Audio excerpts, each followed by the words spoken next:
Don't tell me words don't matter. We are 5 days away from fundamentally transforming the United States of America.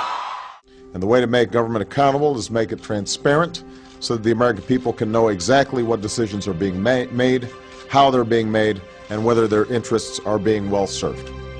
Let me say it as simply as I can. Transparency and the rule of law will be the touchstones of this presidency. In fact, since taking office, this has been the administration that's prosecuted more whistleblowers in 2 years than in the preceding 40 years.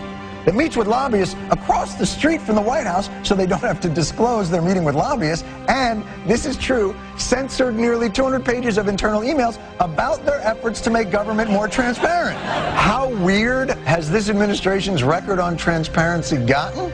President Obama received an award for transparency Monday. That meeting was completely closed to members of the media. They not only closed the meeting to the media, they didn't even put it in the president's public schedule. I believe that every single American has the right to affordable, accessible health care.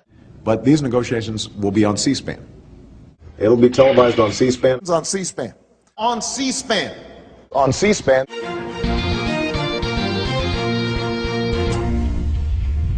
C-SPAN founder and CEO Brian Lamb tells the Daily Caller that C-SPAN's cameras need more access in Congress. Would you have liked to see C-SPAN in the negotiations to see what was going on behind closed doors? The president said that we're all going to be on C-SPAN. He never asked us. This prompted C-SPAN to send a formal letter to Congress today. They are requesting, once again, full camera access to all of the relevant negotiations to how our health care system will be changed in this country. Brian Lamb, the founder of C-SPAN, is urging Senate Leader Harry Reid and House Speaker Nancy Pelosi, along with the president, to allow the public full access. Just lastly, why can't you answer the C-SPAN question? I did. Well, you didn't, because you I said I hadn't seen the letter, which I haven't. Why do you need to see a letter? I mean, this is something the president said during the campaign, and he talked about he wants everything open on C-SPAN. Dan asked me about the letter, and I haven't read the letter. So I'll just ask you about having it on C-SPAN. I understand. I answered Dan's question, and I answered this. A lot of reasons not to do it on C-SPAN. People could showboat. Does he regret making that statement during the campaign? No. If you have insurance that you like, then you will be able to keep that insurance.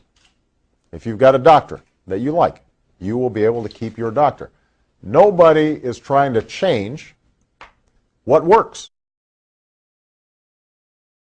But I don't think we're going to be able to eliminate employer coverage immediately. There's going to be potentially some transition process. I can envision a decade out, or 15 years out, or 20 years. If you're one of the more than 250 million Americans who already have health insurance, you will keep your health insurance. This law will only make it more secure and more affordable. It's just untrue. A lot of employers are going to drop their health insurance coverage to dump people on the government-run exchanges. One of the concerns about health care and how you pay for it, 1/3 of the funding comes from cuts to Medicare. Right. It is important for us to make sure this thing is deficit neutral, without tricks. I said I wouldn't sign a bill that didn't meet that criteria. They used 10 years of revenues and 7 years of spending and said, see, look, over 10 years this pays for itself. He's cutting Medicare by $500 billion. He cut seniors' home health care by 11%. It's a plan that asks everyone to take responsibility for meeting this challenge. Everybody. Exempting some from complying with the new health care law. They've been granted a special waiver from key provisions of the new law. All this coming out in just the first 2 years. This plan will reduce the cost of health care for millions. Instead, they've gone up by $2,200. Premiums, I think, have gone up 9%. Still leaves 23 million people uninsured. Let me also address an illegitimate concern that's being put forward by those who are claiming that a public option is somehow a Trojan horse for a single-payer system. A single-payer healthcare claim, universal healthcare claim. That's what I'd like to see. I think if we get a good public option, it could lead to single payer, and that's the best way to reach single payer. Nobody is talking about some government takeover of healthcare. I happen to be a proponent of a single-payer universal healthcare claim. And that should never be purchased with tax increases on middle-class families. It may be, but it's still a tax increase. That's not true, George. for us to say that you've got to take a responsibility to get health insurance is absolutely not a tax increase. No, but George, you can't just make up that language and decide that that's called a tax increase. I don't think I'm making it up. Merriam-Webster's dictionary. Tax, a charge usually of money imposed by authority on persons or property for public purposes. George, the fact that you looked up Merriam's dictionary, the definition of tax increase indicates to me that you're stretching a little bit right now. But you reject that it's a tax increase. I absolutely reject that notion. But if Obamacare isn't a tax, why did the president's lawyers tell the Supreme Court it is a tax? If they don't pay the tax, they violated a federal law. But as long as they've paid the penalty. If they've paid the tax, then they're in compliance with the law. An extraordinary decision out of the Supreme Court this morning said this is, in effect, a tax. They flipped the position lawmakers have been taking and insisted that the Affordable Care Act was a tax increase. Chief Justice Roberts agreed with the government's position that the, quote, shared responsibility payment under the Affordable Care Act is a tax and not a penalty. And Obamacare doesn't have just one tax. It has more than 20 Obamacare tax hikes.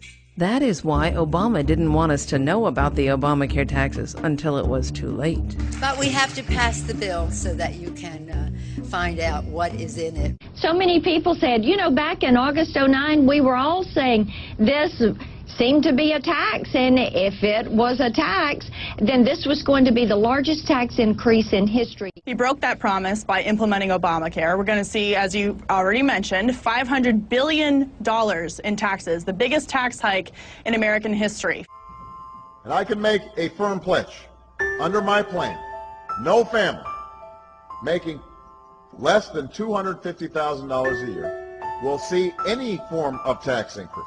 Not your income tax, not your payroll tax, not your capital gains taxes, not any of your taxes.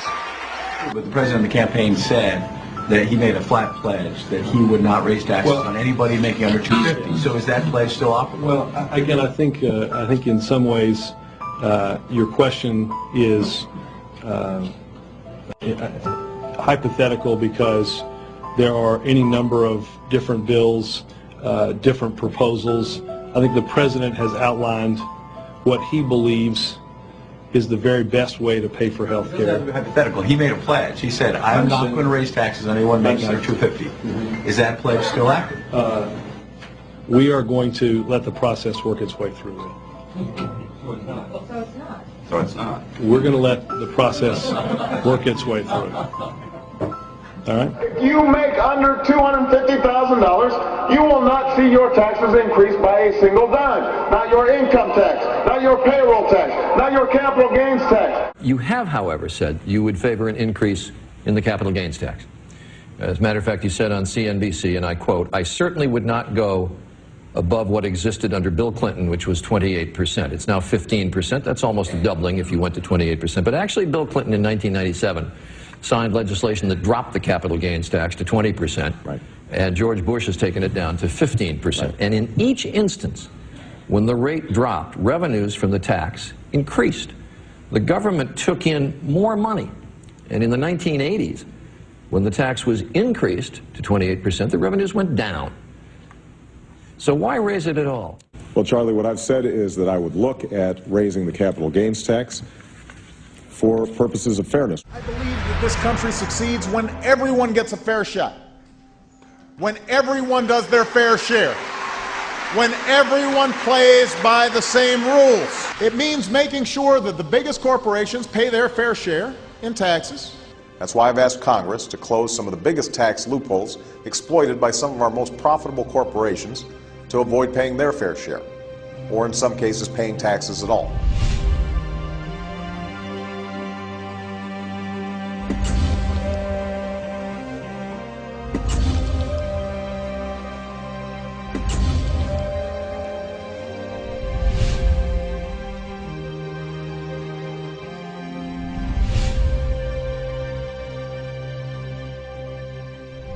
It's not right to ask middle-class families to pay more for college before we ask the biggest corporations to pay their fair share of taxes. CBS News reports that in January, President Obama named General Electric CEO Jeffrey Immelt to head the President's Council on Jobs and Competitiveness. Obama's choice of Immelt came under scrutiny this past week in the wake of a front-page story in the New York Times, which reported that despite $14.2 billion in worldwide profits, including more than $5 billion from U.S. operations, GE did not owe taxes in 2010. Carney was asked why, if the president wants corporate tax reform, he appointed, quote, to the head of the Competitiveness and Jobs Council, a person who is now the poster child for abusing the system to get out of paying taxes. The Recovery Act and our actions to fix the financial system were decisive in starting to turn the economy around. Our economy is stronger. That economic heartbeat is growing stronger. All of them have projects that are shovel-ready. Shovel-ready projects. Shovel-ready projects. We are seeing shovels hit the ground. Shovel-ready was not as shovel-ready as we expected. Under my plan of a cap-and-trade system, electricity rates would necessarily skyrocket. Coal-powered plants, natural gas, you name it, whatever the plants were, whatever the industry was, they would have to retrofit their operations. That will cost money. They will pass that money on to consumers. So if somebody wants to build a coal-powered plant, they can. It's just that it will bankrupt them because they're going to be charged a huge sum for all that greenhouse gas that's being emitted. President Obama is facing new criticism over supporting offshore drilling in Brazil while continuing to back very tough restrictions right here in the U.S. And the Obama administration is going to lend at least $2 billion to a Brazilian state-owned oil company to finance drilling off that country's shores. Meanwhile, our federal government, the Obama administration, has virtually shut down the Gulf of Mexico. In 2009, Barack Obama said, I'm pledging to cut the deficit by half by the end of my first term in office. And for them to say that we shouldn't be raising the debt ceiling is irresponsible.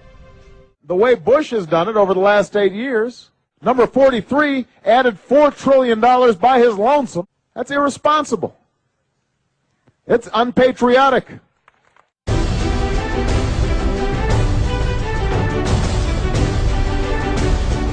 Words matter.